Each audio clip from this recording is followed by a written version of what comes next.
What's up, guys? Today I'm going to be talking about Mike Majlak's book. It's called The Fifth Vital.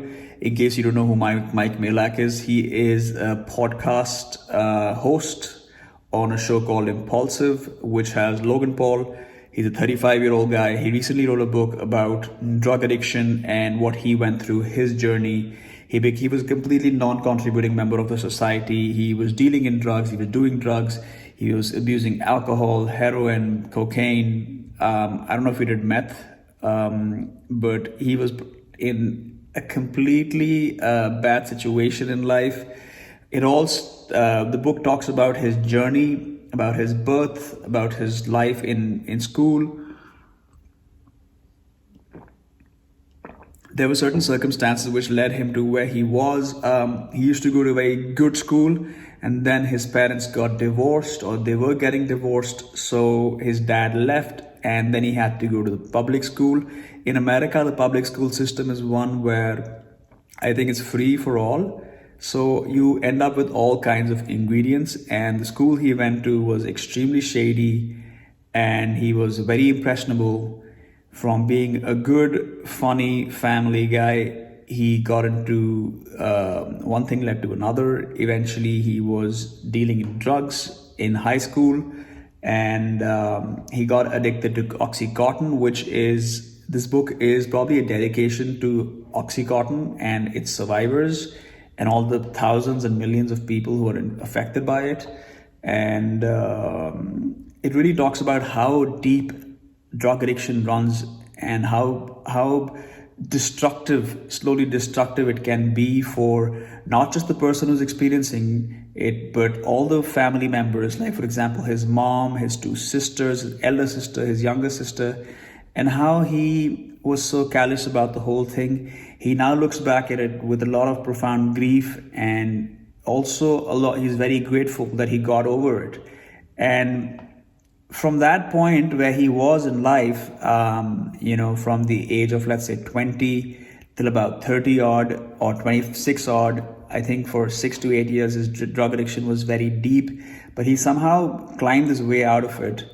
And he does recommend the 12-step program. He does recommend Anonymous, Narcotics Anonymous, and Alcoholic Anonymous, because these places are good places to go where you can discuss your disease.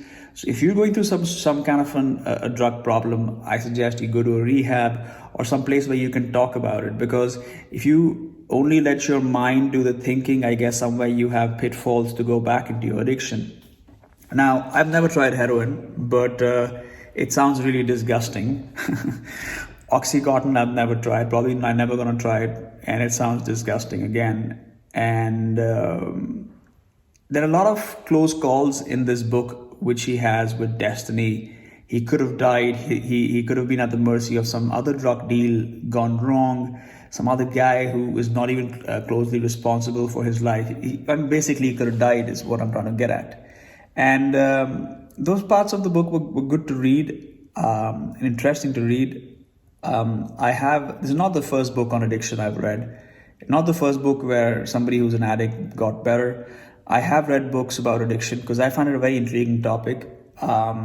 So The Fifth Vital is a decent book on that subject.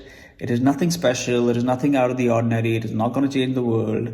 I think a lot of people who will read this book are not even readers. So they might think, oh, wow, we finished the book, and they might feel happy about that. In doing so, they might overrate the book, but I'm not one of them. It's a 3-star and 5-star book. It's a bit underwhelming, a bit disappointing. I don't know what I was expecting. Maybe I read too much to actually bother, giving it any undue credit. It's a good book. It's a book about his life. There's no mention of Logan Paul. Very little mention of Logan Paul. There's very little mention of Lana Rhoades. It's mostly about his family, about his struggles, about what all his mom went through, and how bad he feels for putting her through the things he did. It also talks about how from being in the most destructive phase of his life, he has surfaced to where he is today. And you end up understanding, again, I don't know if I said this in the video, this is my second take. I recorded a video before this, but that was a bit dull, so I'm now trying to change things up. So basically what I'm trying to say is that it explains his ego. It explains his need to want and seek acceptance, and why he wants this book to be read, because he has been through a very shitty life. Not because his parents gave him a shitty life, but because he chose a shitty life for himself, and he's completely responsible for his life himself. Because there were so many times he could have been locked away and sent to prison for a good many years, and maybe because of the color of his skin or the circumstances, he didn't go. This book is based around New England, Connecticut, that area, like northeast of New York or east of New York, I think. And yeah, it's quite something. And he was thrown out of the house. He used to live with friends.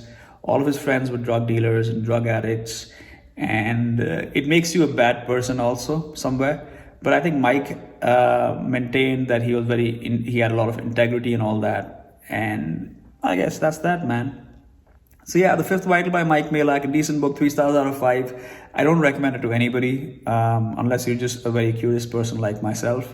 If you want to read some other books on drug addiction, you should probably read Anthony Kiedis' book called Scar Tissue.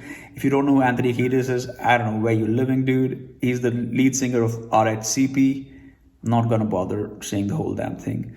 And also, if you're really into the subject and you really want to dig deep, man, I have an amazing book for you. It's called A Million Little Pieces by James Frey.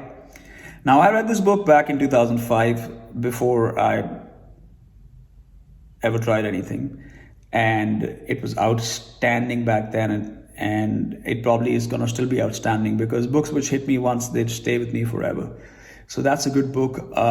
You can also consider reading something like the book which just came out, Shuggie, Bain by Douglas Stuart. That's a book about a mother's addiction and how it affects the family indeed. And it's a brilliant book. And it's a memoir. No, it's not a memoir, sorry. It reads like a memoir, but it's not a memoir. He probably took references from here and there and wrote the book. But it won the Booker Prize, dude, just like a few days back. So wow. Now, on to what I'm reading nowadays, because I intend to do this not just for Mike Majlak's book, but I do a lot of book reviews sometimes. I'm presently reading a book called Punk 57, and honestly, I'm kind of hating it. It's just a young adult fiction. It's kind of dumb about pen pals.